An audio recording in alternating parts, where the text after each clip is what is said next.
I want to put this in a little context before we start out. I learned in some prior presentations of this kind that in a lot of times I get up here and I talk about something that's happened in the past, and I kind of get the feeling that you know everything that I know, and so sometimes it gets taken a little bit wrong, because this is just a piece of what's been going on in the past. So we know that the chloride issue has come to the front of our thought process as far as impact on the valley. And as it's occurred, and as we've gone through the EIR process, the Environmental Impact Report process, from the time that, specifically, from the time when the preliminary report was supposed to be issued in the middle of 2012 until the time that it actually got released 9 months later, we were going to the City Council, or at least I was going to the City Council, and I was going to City Council and saying, what's going on? What can you tell me about what's happening? And what I heard constantly was, the city has no purview over the chloride issue, and we can't talk about it. Now, I think you guys can remember that when we were going through this. And so we started looking into exactly what the city was involved with, and we did it through public records requests, and part of it finally came out at the last City Council meeting before the hiatus. But this is really a story about openness and whether or not we're really hearing the entire story. So take it from that context. We're going to talk about City Council transparency and the idea that there's no purview of the chloride issue. And remember, purview can mean control, interest, or whatever, or actions that are being taken by them at that time. And we're also going to talk about the city and the sanitation district's business practices, contract awards, who can authorize contracts. Can the city by itself, can the staff by itself authorize a contract without the council approving it? And what kind of a scope of work will we get about this thing? And how do they select a vendor? How do the vendors get selected? I think it's all very important and very interesting as to what happens. And do they work on verbal agreements? So all of these questions were questions that got asked during that period of time. And it's all come to a point now where the documentation is available, and everything I'm going to tell you is backed up with documents that we received from the city about how things went. And in that context also, I've got to talk about Mr. Striplin, our new city manager, and I have to give him a lot of credit, because even though this didn't occur on his watch, he was very open and honest in what actually did transpire. And hopefully when he now that he's taken the reins, we won't see this happen again. But from the standpoint of addressing our council members who we put on the sanitation board, they currently meet in Whittier in the middle of the day, in the middle of the week.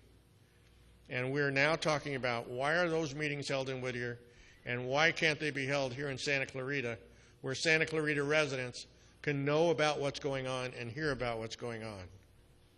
So the big thing that we talked about, from the most part, as far as purview is concerned, we started looking at public records requests and saying, what did you actually get from Community Conservation Solutions?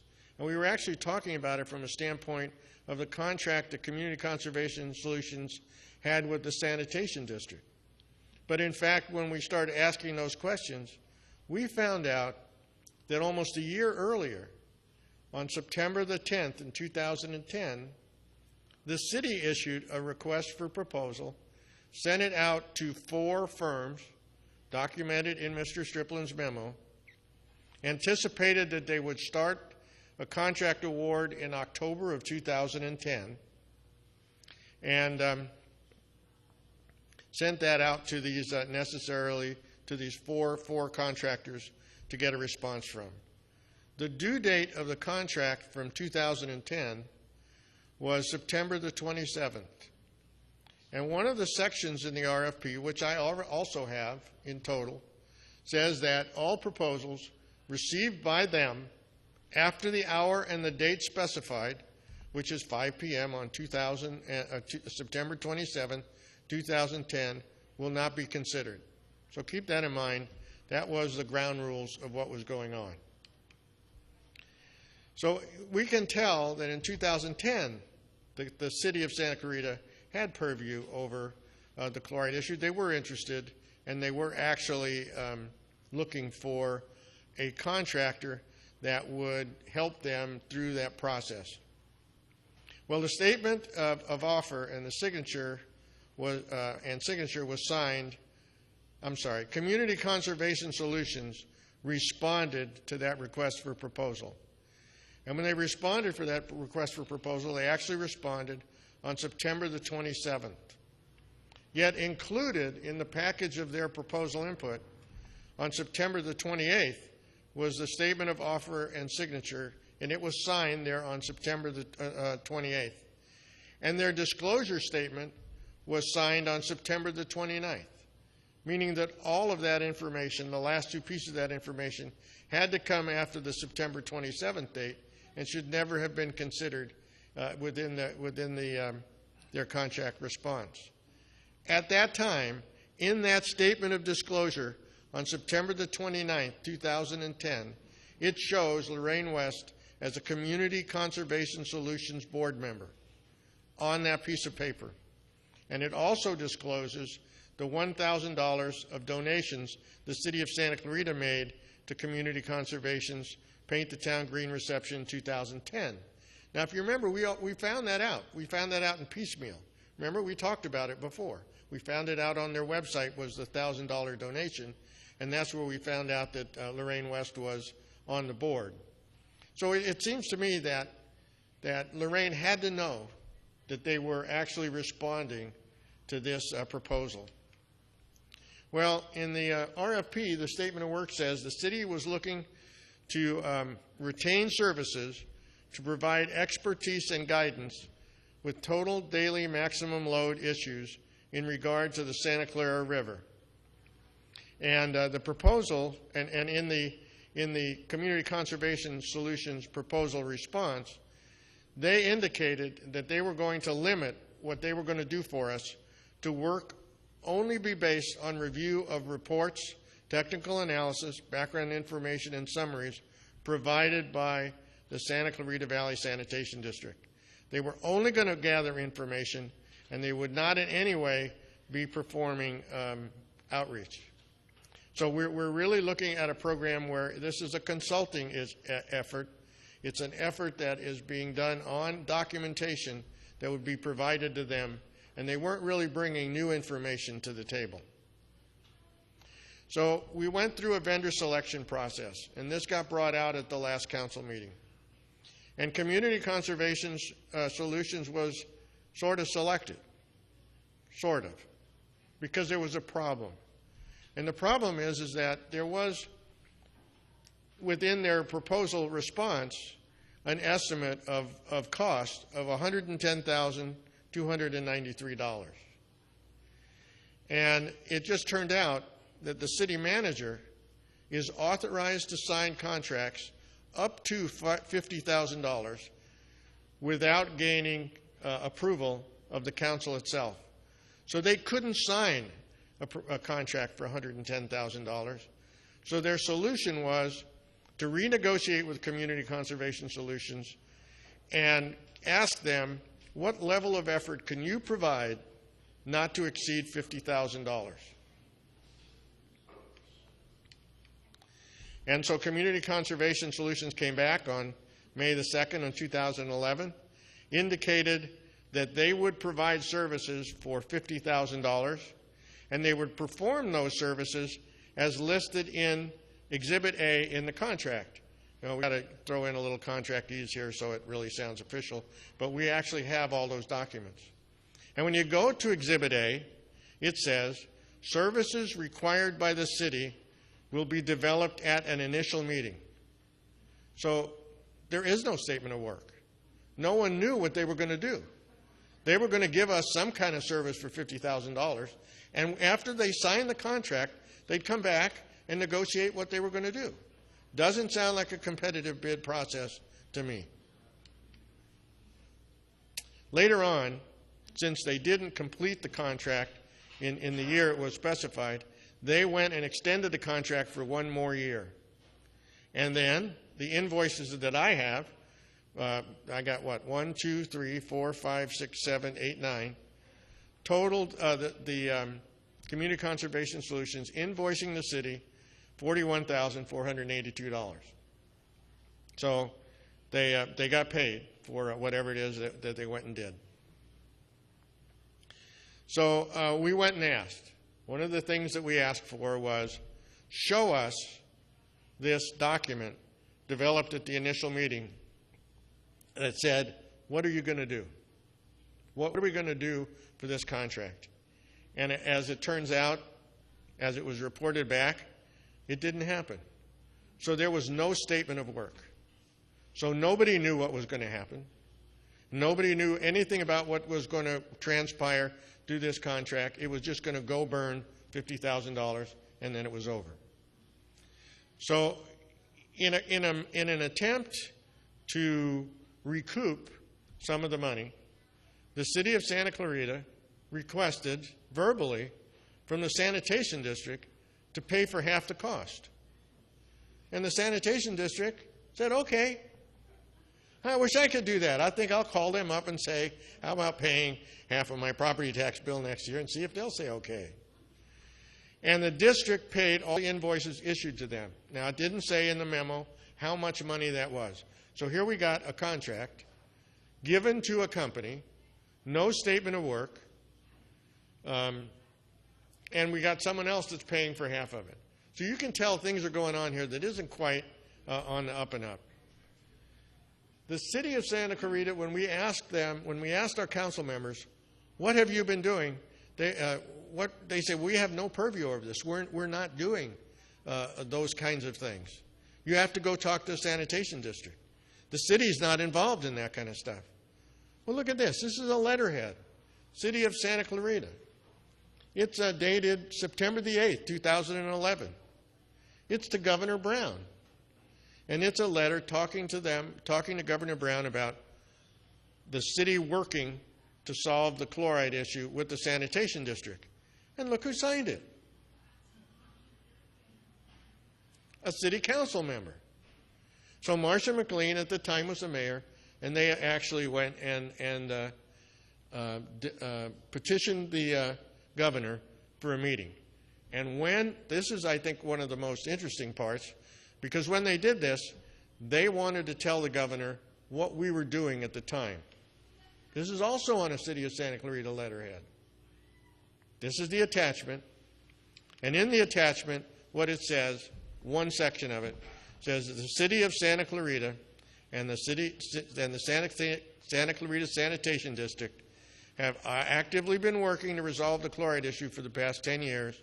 Enclosed, please find a summary and background materials on the Santa Clarita River, TDML, to comply with 100 milligrams per liter. This is the current option being pursued by the Sanitation District.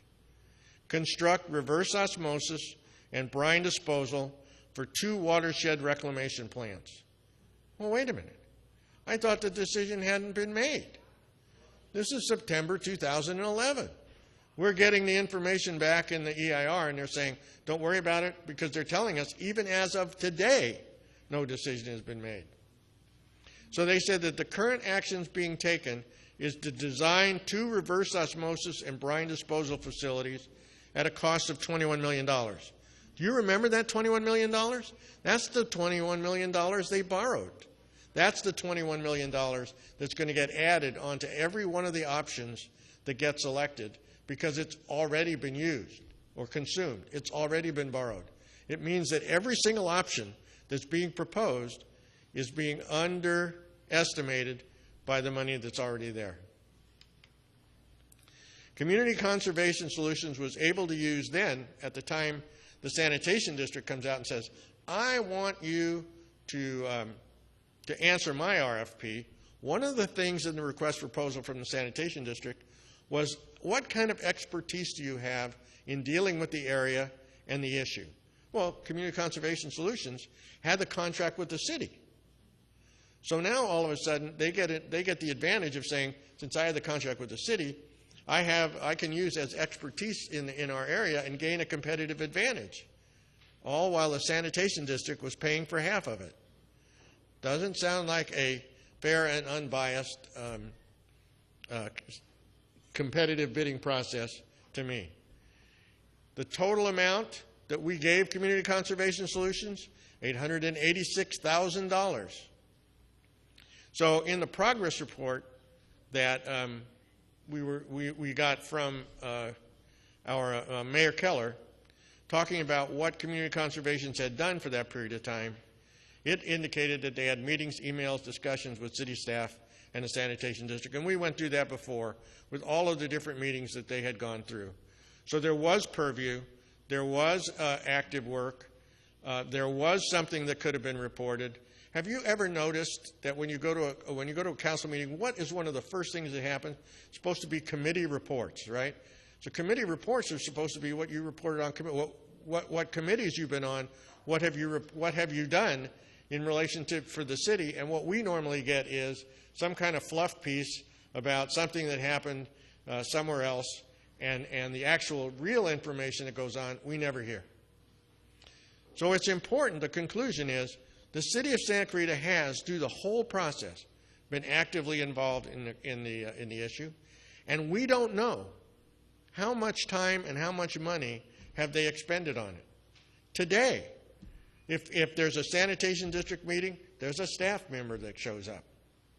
So all throughout this period of time, sanitation district officials have been spending money, sanitation staff has been spending money, the city has been spending money, and the staff has been spending money. And we don't know how much time the city has actually, and how much money they've actually expended. Well, were there any inappropriate pressure extended in selecting Community Conservation Solutions? We'll never know. But you can only imagine what went on.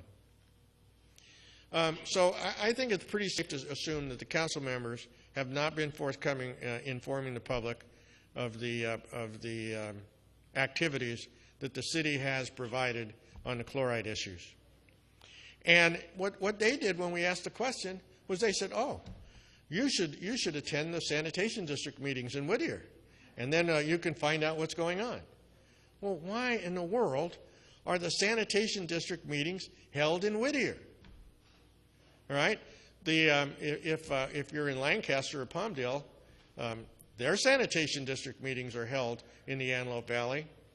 If we really want to be appraised of what's going on from this sanitation issue, which is going to has the potential of costing Santa Clarita hundreds of millions of dollars, those decisions should be made right here in Santa Clarita in front of the public to where the public can ask questions and we can be informed about what's going on. So I started out on my quest. You know, I'm Coyote in the windmill.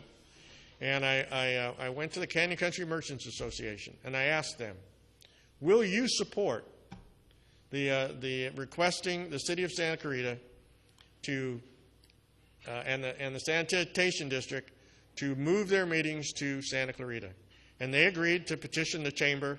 That's the way they work. They're petitioning the chamber to request the Santa Clarita Sanitation Board meetings be held in Santa Clarita, and we'll see what happens there.